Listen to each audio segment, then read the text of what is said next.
I've always been fascinated with the idea of triad pairs. It's one of those mysterious improvisation approaches that we can never seem to make a lot of sense out of. What it literally means is playing two triads together. And in this case I want to look at the idea of two triads, major triads, it doesn't need to say major triad, 1-3-5 interval triads a semitone apart. And in this case I'm going to use B and C.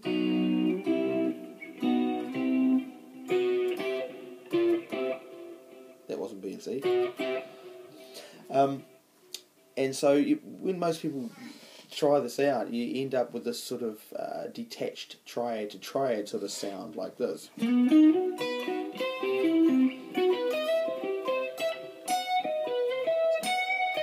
Or up one, down the other. But it always sounds like two triads joined together. And so I literally took that idea and made a hexatonic scale out of them, out of the notes in those two triads. And what I ended up with the notes of B, C, D sharp, E, F sharp and G, which are the notes out of both B and C triads. And lined them up in a row and made a scale out of them. End up with something like this.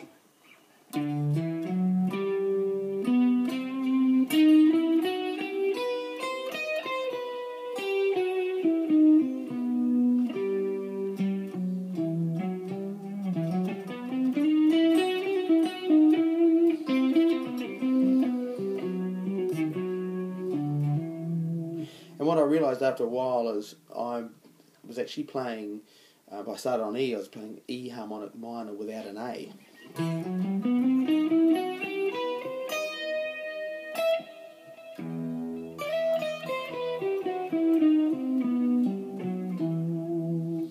Which is pretty cool.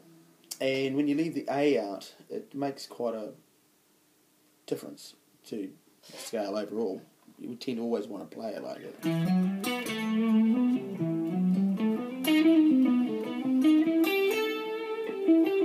When we leave it out, we more sort of extended sort of notes.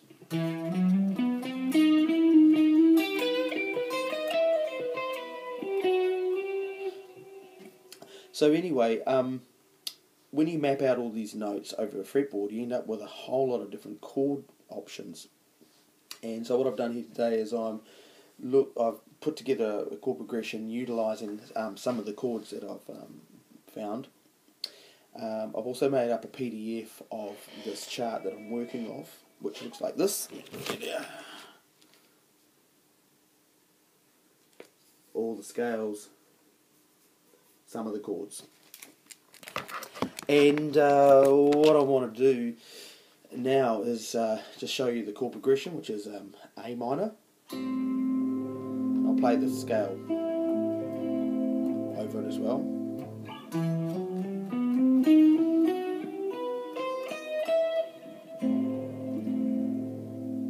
It's quite nice.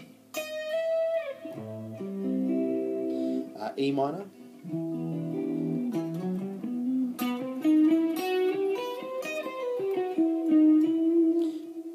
Pretty much harmonic minor, melodic minor, whatever you want. D7. That's the 9, major 3, 4, 6, flat 7, flat 9. So it's quite an altered scale.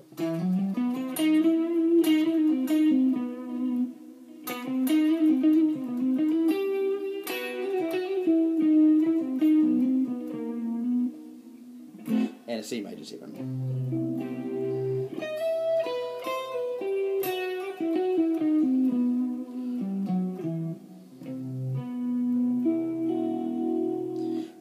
I imply a C major 7 sharp 11. So that's the chord progression. I'm going to bring up this track here, and I'm going to make this track available as well. You can hear the track here, like this part here. That's the A.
So yeah, it's quite an exotic sort of a sound. There's a whole lot of different chords you can use underneath that, under this particular pattern.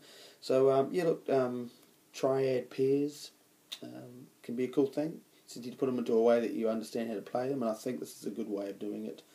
You can still find the shapes of the triads, and you can make sort of new and more interesting linear lines out of the notes.